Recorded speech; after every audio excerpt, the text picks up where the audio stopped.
ఖచ్చితంగా ఈ ముగ్గురిని మీరు 4 వారాలల్లా డిస్క్వాలిఫై చేయాలన్న తర్వాత ఒక్కొక్కడు గజ గజ గజ గజ గజ వణికే పరిస్థితికి వచ్చింది. మీరు ఎంత గజ గజ వణికినా ఈ 10 నియోజకవర్గాలలో బై ఎలక్షన్కు రాక తప్పదు. మీరందరూ మాజీలు కాక తప్పదు. ఖచ్చితంగా మళ్ళా ఈ 10 నియోజకవర్గాలలో మా ప్రతి బీఆర్ఎస్ పార్టీ కార్యకర్త కష్టపడి మళ్ళా కేసీఆర్ గారి నాయకత్వంలో బీఆర్ఎస్ పార్టీ జెండాలు ఈ 10 నియోజకవర్గాలలో ఎగిరేయక తప్పదు. ఖచ్చితంగా ఎగిరేస్తామని చెప్పి సందర్భంగా తెలియజేస్తా ఉన్నాను. మళ్ళా కూడా చెప్తా ఉన్నాను, ఈ 10 మంది ఎమ్మెల్యేలకు కూడా చెప్తా ఉన్నాను, మారిన ఎమ్మెల్యేలకి మా బీఆర్ఎస్ పార్టీ కార్యకర్తలు కేసీఆర్ గారి నాయకత్వంలో పెట్టిన భిక్ష మీకు. మీకు మళ్ళా చెప్తా ఉన్నా, మీకు సిగ్గుంటే శరముంటే స్పీకర్ గారు మిమ్మల్ని డిస్క్వాలిఫై చేసే ముందే మీరు రాజీనామా చేసి ఎలక్షన్లకి రాండి. మీరేంది మేమేంది అనేది ప్రజాక్షేత్రంలో చూసుకుందామని చెప్పి ఈ సందర్భంగా తెలియజేస్తూ సెలవు తీసుకుంటా ఉన్నాం. జై తెలంగాణ, జై కేసీఆర్.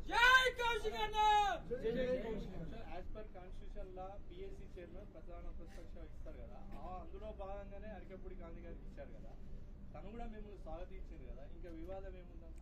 ఇండైరెక్ట్లీ టీఆర్ఎస్ లో కూడా ఉన్నాయని చెప్పాడు. ఇండైరెక్ట్ గా ఏంది ఆయన గెలిచింది బీఆర్ఎస్ బీఫామ్ మీద, ఏంటిది ఇండైరెక్ట్ గా?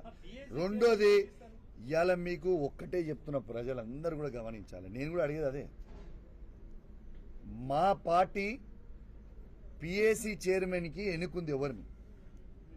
కేసీఆర్ గారి నాయకత్వంలో ఆ రోజు నిర్ణయం తీసుకుంది. హరీష్ రావు గారిని మేము పిఏసీ చైర్మన్ గా పెట్టాలని నిర్ణయం తీసుకున్నాం. హరీష్ రావు గారితో పాటు ప్రశాంత్ రెడ్డి గారు, గంగుల కమలాకర్ గారిని మేము నామినేట్ చేసుకున్నాం. మరి మేము నామినేట్ చేసుకున్న తర్వాత మీరు గాంధీ గారికి ఎట్లా ఇస్తారు పిఏసీ చైర్మన్ అని నేను అడుగుతా ఉన్నాను. ఇది యావత్ తెలంగాణ సమాజానికి జవాబు చెప్పాల్సిన అవసరం ఉన్నది. ఇలా ఏ ఒక్క నామినేషన్ కూడా ఎక్కువ పడితే 13 కంటే 14 నామినేషన్ పడితే ఎలక్షన్లు కావాలి. స్పీకర్ గారికి కూడా పవర్స్ లేవు. మీరు రూల్ నంబర్ 250 మీరు చదువుకోవచ్చు. ఎక్కడ కూడా ఉంటే ఎలక్షన్ పెట్టాలి కానీ తీయడానికి లేదు. తప్పకుండా రేపు మేము కోర్టుకు పోతాం, దాని రూల్ బుక్ ప్రకారం పోతాం, చెక్ చేస్తాం. మరి గాంధీ గారికి ఎందుకంత భయం అవుతుందో నాకు ఇప్పటికి కూడా అర్థమవుతలేదు. నేను అడిగిన ప్రశ్నలకి జవాబు చెప్పాలంటే నువ్వు ఒక్కటే గుర్తుపెట్టుకోండి,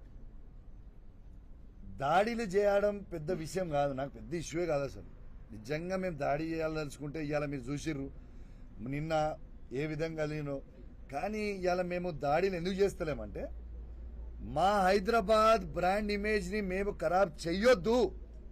మా కేసీఆర్ గారు వద్దు, వాళ్ళు చేసిన పనులు తప్పులు మనం చెయ్యొద్దు, మీరు సమన్వయం పాటించండి అంటేనే మేము ఆగినాం తప్పితే, లేకుంటే దాని ఈక్వేషన్ వేరే ఉంటుండే. కానీ మేము దాడులకి రెడీ లేం. దాడులతోని కాదు కదా, ప్రజాస్వామ్యంలో దాడులు చేసుకోవడం అనేది కాదు కదా.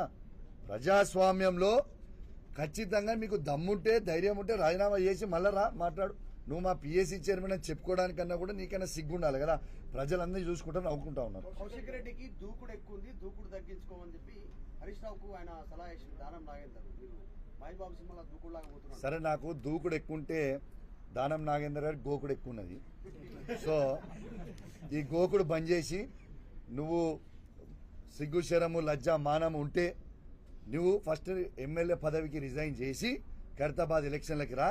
మా ప్రజలు నీకే బుద్ధి చెప్తారు. మీకు ఏం చెప్తున్నాను రగ్గారు, నేను ఇప్పటికి కూడా మేము రెడీగా ఉన్నాం.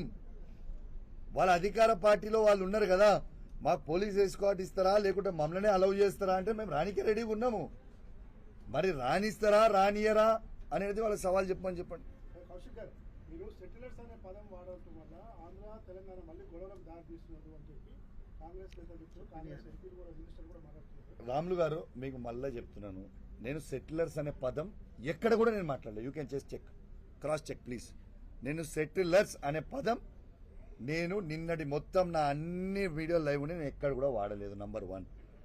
నంబర్ 2, నేను ఎక్కడన్నా ఆంధ్ర అని వర్డ్ అని ఉంటే అది నాకు గాంధీకి మాత్రమే సంబంధం. మళ్ళా చెప్తున్నా మీకు, ప్లీజ్ దయచేసి హైదరాబాద్లో ఉన్న ప్రతి ఆంధ్ర సెటిలర్కి మళ్ళా చెప్తా ఉన్నాను, నేనేమన్నా ఆంధ్ర అనే వర్డ్ పదం వాడుంటే అది కేవలం నాకు గాంధీకి పర్సనల్ మాత్రమే.